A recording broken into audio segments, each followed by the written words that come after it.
Welcome back to the Virtual Light Broadcast at lightworker.com, segment 4, February 28th, 2009. Welcome back, Steve and Barbara. Danielle, you've done so much work here with this stuff. We just love to hear your stuff. Tell us what you have for us today. Well, actually, I'd like you all just to take a deep breath with me, first of all. And just kind of check in with yourselves. Are you breathing? If you're not breathing, go form a line in the back. Lynn gives really good mouth to mouth. Isn't it funny how sometimes we get out of that moment of now and some of the things we take for granted, for instance, our breath. And I think that children are one of the best examples of being in the moment. Because if you've ever watched, most children, they're all about just making themselves happy. They're about letting their feelings just flow through, whether that's happiness or falling down and getting a bump. They just recover so quickly because they let it all flow through so naturally. And I have 3 of the most amazing teachers in my life who happen to be my children. And recently, just a few weeks ago, I was grocery shopping with my son. So I'm returning a text message, and I got my grocery list and pushing the cart down, and he's walking in front of me, and I'm thinking about my to-do list and all the different things that I have to get done and who I have to pick up here and who I have to go meet here and there and this and that and the other. And so I asked Adam, I said, Adam, why don't you help Mommy find the macaroni and cheese? So we're looking on the shelves, and he turns to me and he says, where is the love, Mommy? Let's look for the love. And in that moment, my cell phone, everything else didn't matter because it was just that moment with my son. And I sat there and I truly appreciated that one moment in time with him, and we connected and we found that love in each other in the middle of the grocery aisle looking for the macaroni and cheese.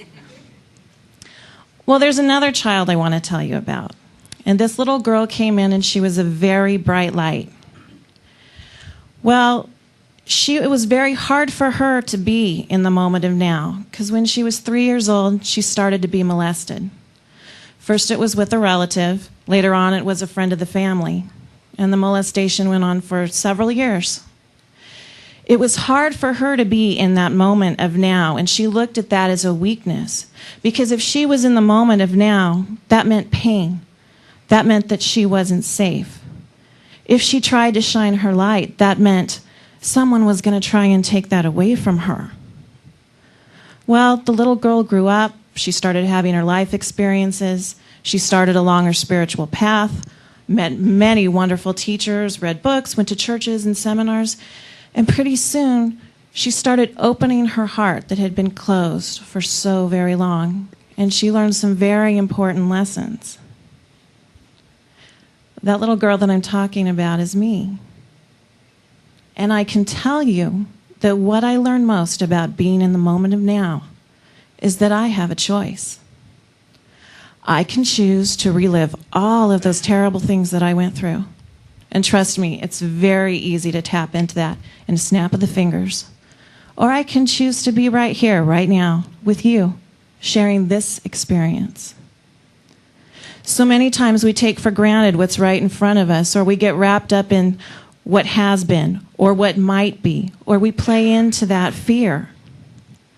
But what I've learned most of all is that I have this incredible ability to heal things that I never thought were possible to heal. And more than that, I've opened up my heart to experience love on levels I never, ever thought possible. We all have a choice in every moment. In every moment, we get to create what we experience. I always thought that I was put here to make everybody else happy. It was much easier to be a people pleaser than it was to deal with what was going on with me, or to really find out what made me happy. But you know what? God didn't put any of us here to make everybody else happy. What would be the sense in that? We're here to figure out what makes us happy inside. So take another deep breath with me. And in this moment of now, what choice do you make?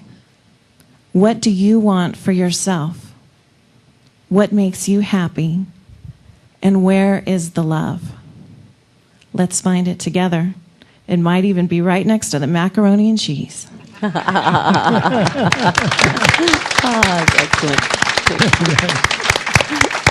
Thank you. Thanks. Well, you're absolutely right. Children can be our greatest teachers. Oh, yeah. Yeah. And what you described about that moment by the macaroni and cheese where you connected, that's what they call deep contact.